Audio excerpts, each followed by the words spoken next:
Hi மக்களே, வணக்கம். எல்லோரும் எப்படி இருக்கீங்க? நம்ம சேனலுக்கு சப்போர்ட் பண்ணுற எல்லாருக்கும் ரொம்ப பெரிய தேங்க்ஸ். அண்ட் இன்றைக்கி நம்ம பார்க்க போகிறது பூந்தி அல்வா. எஸ், ஸ்வீட்டான ஒரு ரெசிபி. அதுக்குண்டான இன்க்ரீடியன்ட்ஸ் இது தான், நோட் பண்ணிக்கோங்க. வாங்க வீடியோக்குள்ளே போகலாம். இதுக்கு கடலை மாவு எடுத்துக்கணும். எந்த பாத்திரத்தில் நீங்கள் எடுக்கிறீங்களோ அதே அளவாக வச்சுக்கோங்க. நான் அந்த குட்டி டம்ளரில் எடுத்துக்கிறேன். நான் 2 டம்ளர் கடலை மாவு எடுத்துக்கிறேன்.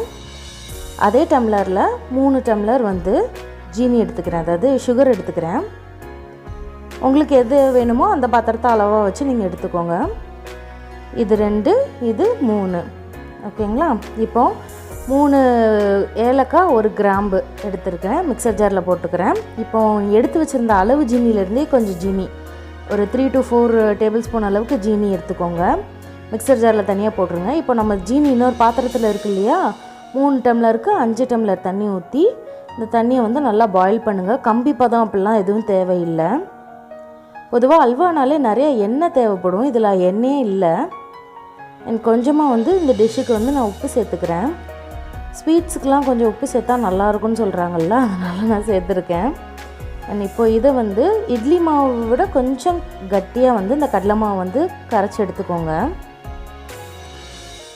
சரிதா? லம்ஸ் இல்லாமல் நல்லா கரைச்சிக்கோங்க. அண்ட் இப்போ இந்த மிக்சர் ஜாரில் போட்ட ஜீனி, ஏலக்காய், கிராம்பு எல்லாம் பவுட்ரு பண்ணியிருக்க அந்த பவுடரை இப்போ அந்த ஜீனி தண்ணி ஊற்றி கொதிக்க வச்சுருக்கோம் இல்லையா, அதில் போட்டுருங்க. போட்டுட்டு நல்லா ஃப்ளேம் ஹை பண்ணி கொதிக்க விட்டுருங்க. சைடில் கடாயில் எண்ணெய் காய வச்சுட்டு பாருங்கள், நல்லா கொதிக்குதா, இந்த மாதிரி கொதிக்க விட்டுருங்க. கடாயில் எண்ணெய் காய வச்சுட்டு, தெரியுதா நான் எவ்வளோ திக்காக அந்த பேட்டர் ரெடி பண்ணியிருக்கேன்னு. இந்த மாதிரி பூந்தி போட்டு எடுத்துக்கோங்க. கீழே இந்த மாதிரி ஒட்டும், பரவாயில்லை. அடுப்பு ரொம்ப சிம்மில் வச்சுக்கோங்க, அதுதான் ரொம்ப ரொம்ப முக்கியம். ஏன்னா கலர் இது சேஞ்ச் ஆகிடக்கூடாது. சிம்லேயே வச்சு பூந்தி போட்டு சிம்லேயே நல்லா கிறிஸ்பியாக ஃப்ரை பண்ணி எடுத்துருங்க. ஃப்ளேம் கூட்டாமலே நீங்கள் பண்ணிங்கன்னா உங்களுக்கு இதே கலரில் லாஸ்ட் வரைக்கும் கிடைக்கும். பாருங்கள், ஒரு மாதிரி கட்டி கட்டியாக இருந்த மாதிரி இருந்துச்சு. அது அப்படியே நீங்கள் ஸ்பூன்லேயே உடச்சி விட்டுடலாம். உடச்சி விட்டு இந்த மாதிரி ஆகிடும். நல்லா கிறிஸ்பியாக பொரித்து இந்த மாதிரி ஒரு பிளேட்டில் போட்டு ஏர் ட்ரை பண்ணிடுங்க. அப்போ தான் உங்களுக்கு கூட கொஞ்சம் கிறிஸ்பியாக இருக்கும். இதோ தெரியுதா, பொடிச்சு அப்படியே பொடிஞ்சிடுது பாருங்கள். இந்த மாதிரி பரத்தி போட்டுருங்க. நான் இன்னொரு செட் போட்டிருக்கேன். அது ஊற்றும் போது இந்த மாதிரி ஒரே இடத்துல தேங்குற மாதிரி இருக்கும். நான் அதை அப்படி குத்தி குத்தி இது பண்ணிவிட்டேன். இதுக்கு தேவையான முந்திரி, திராட்சை அதையும் அந்த பொரிச்சு எடுத்த எண்ணெயிலே நான் ஃப்ரை பண்ணி எடுத்துக்கிறேன். இப்போ அதையும் தனியாக ஒரு இதில் எடுத்து வச்சுட்டேன். அது வரைக்கும் அங்கே பாருங்கள், சைடில் அந்த ஜீனி தண்ணி ரெடி ஆகிட்டு இருக்குது. இப்போது இது வறுத்து எடுத்து வச்சிட்டோமா தனியாக. இப்போ அதுக்குள்ளே அந்த பூந்தி காஞ்சிருக்கும். ஸோ கைட்டே ஒரு நொறுக்கி விட்டுட்டு மொத்தமாக எடுத்து மிக்சர் ஜாரில் போட்டு ஒரு பவுடர் ஆக்கி எடுத்துக்கோங்க. இதோ தெரியுதா? அப்படியே இருந்துச்சு அப்படின்னா பூந்தியாக நிற்கும். நம்ம பூந்தி அல்வா பண்ணுறோம், ஸோ தட் நம்ம பவுடராக எடுத்துக்கணும்.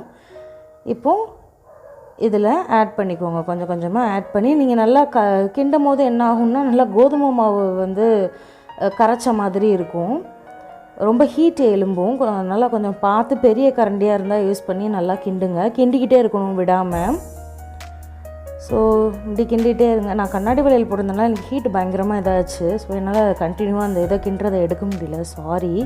இப்போ ஒரு பிளேட்டில் எந்த பிளேட்டில் பரப்ப போகிறீங்களோ அந்த பிளேட்டில் எண்ணெயோ இல்லை வெறும் எண்ணெயோ நீங்கள் தடவி இந்த மாதிரி இது பண்ணதை கெட்டியானது, அதாவது என்ன சொல்கிறது, ரவா கேசரி அளவுக்கு கொஞ்சம் கெட்டியாக கன்சிஸ்டன்சி வரும்போது டப்புன்னு எடுத்துகிட்டு இந்த மாதிரி பரத்திட்டு நீங்கள் ஃப்ரை பண்ண நட்ஸை இதில் சேர்த்துக்கோங்க.